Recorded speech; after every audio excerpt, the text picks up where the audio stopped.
Hello viewers, welcome to my YouTube channel Nandini kitchen recipe.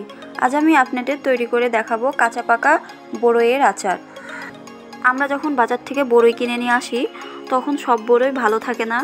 গোটা বড়ই থাকে, ফাটা বড়ই থাকে, কাঁচা বড়ই, পাকা বড়ই, সব ধরনের বড়ই থাকে। এই বড়ইগুলো আমাদের আচারের জন্য তৈরি করতে 8 থেকে 10 দিন রোদে শুকাতে হয়। এই রোদে শুকাতেই বড়ইগুলো অর্ধেক নষ্ট হয়ে যায়, ফেলে দিতে হয়।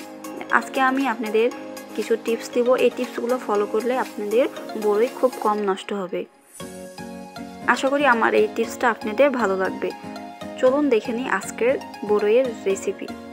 বড়ইয়ের আচার তৈরি করার জন্য আমি এখানে ভালো ভালো বড়ইগুলো বেছে নিয়েছি। যেগুলো নষ্ট সেগুলো ফেলে দিয়েছি। বড়ইয়ের আমি বোটাগুলো ছাড়িয়ে নিয়েছি। এখন আমি এই বড়ইগুলো শিলপাটার সাহায্যে থেতো করে নেব। যে বড়ইগুলো পাকা সেগুলো আমি হাত দিয়েই থেতো করে নেব।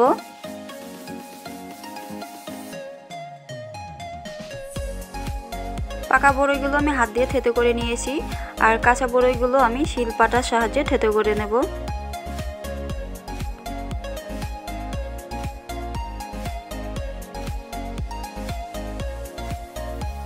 এই একই প্রসেসে আমি সব বড়ইগুলো থেতো করে নেব।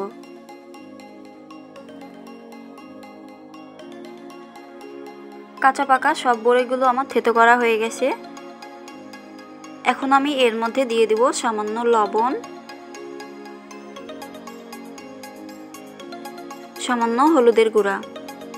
লবণ আর হলুদের গুঁড়া আমি ভালো করে মিশিয়ে রোদে শুকাতে দেব। আপনারা চাইলে লবণ হলুদ ছাড়াও রোদে শুকিয়ে নিতে পারেন। গোটা বড়ই শুকানোর চাইতে এভাবে থেতো করে যদি আপনারা শুকান, সেক্ষেত্রে আপনাদের বড়ই কম নষ্ট হবে।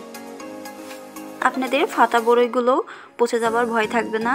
আর এইভাবে পাতলা করে মেলে দিলে রোদটাও অনেক ভালো লাগে আর বড়ইটা অনেক তাড়াতাড়ি শুকিয়ে যায়। আমি বড়ইগুলো থেতো করে বাসার ছাদে রোদে শুকাতে দিয়েছি।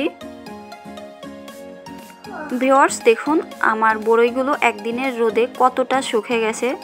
আমি যদি গোটা বড়ই শুকাতে দিতাম তাহলে পারে এভাবে আমার বড়ইগুলো শুকাতো না, বরং যে বড়ইগুলো ফাটা ছিল সে বড়ইগুলো নষ্ট হয়ে যেত। আমি একদিন রোদ দিয়েই এখন আচার করে নেব। আপনারা চাইলে এইভাবে আরও 2 দিন রোদ দিতে পারেন, তারপর আচার করতে পারেন। আরও 2 দিন রোদ খেলে এই বড়ইটা আরও ভালো শুকিয়ে যাবে। যেহেতু আমার ছেলে আচার পছন্দ করে, বাবুসোনা আচার খেতে চাচ্ছে, এই জন্য আমি একদিন রোদ দিয়েই আচার তৈরি করে নেব। আচার তৈরি করার জন্য আমি এখানে কিছু মশলা নিয়েছি। মহরি, জিরা, ধনিয়া, শুকনা মরিচ, কালো আর সাদা সরিষা। চুলায় একটা কড়াই বসিয়ে কড়াই গরম করে আমি সব মশলাগুলো হালকা আঁচে ভেজে নেব। প্রথমে আমি মরিচটা একটু ভেজে নেব, তারপর সব মশলা একসঙ্গে ঢেলে ভেজে নেব। মশলাগুলো খুব একটা বেশি ভাজা যাবে না, হালকা ভেজে তুলে নিতে হবে। ভাজা হয়ে গেছে, এখন আমি মশলাগুলো গুঁড়ো করে নেব।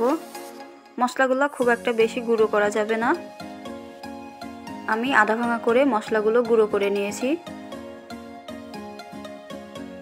একটা কড়াইয়ে আমি সরিষার তেল গরম করে 2টা তেজপাতা দিয়ে দেব,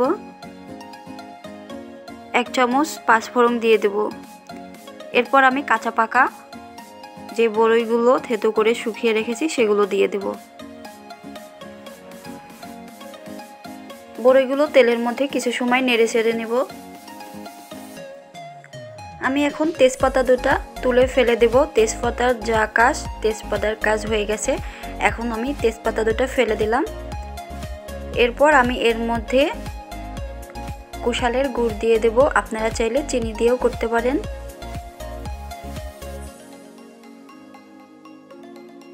কুশালের গুড় অ্যাড করা হয়ে গেলে এর মধ্যে আমি 1 চামচ জল দিয়ে দেব গুড়টা গলার জন্য।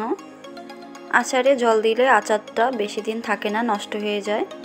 এই জন্য আপনারা আচারের মধ্যে জল দিবেন না।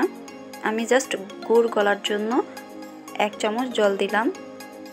এখন এভাবে হালকা আঁচে নাড়তে চাড়তেই আচার হয়ে যাবে।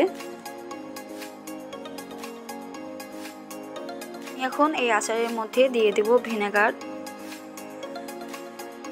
আপনারা ভিনেগারটা দেওয়ার চেষ্টা করবেন, কারণ আচারের মধ্যে ভিনেগার দিলে আচারটা অনেক দিন পর্যন্ত ভালো থাকে। এরপর আমি আগে থেকে ভেজে গুঁড়ো করা মশলাটা দিয়ে দেব। এই ছিল আমার আজকের আচারের রেসিপি। আশা করছি যে আপনাদের অনেক ভালো লেগেছে। ভালো লাগলে প্লিজ আমার চ্যানেলটা সাবস্ক্রাইব করবেন, পাশে থাকা বেল আইকনটি অল ক্লিক করে রাখবেন, যাতে করে আমি কোনো রেসিপি আপলোড করার সাথে সাথে আপনারা পেয়ে যান। লাইক, কমেন্ট এবং শেয়ার করবেন। এই আচারটা খেতে অনেক টেস্টি হয়, আপনারা প্লিজ বাসায় ট্রাই করবেন। এই আচারটি নর্মাল ফ্রিজে রেখে আপনারা 1 বছর পর্যন্ত খেতে পারবেন।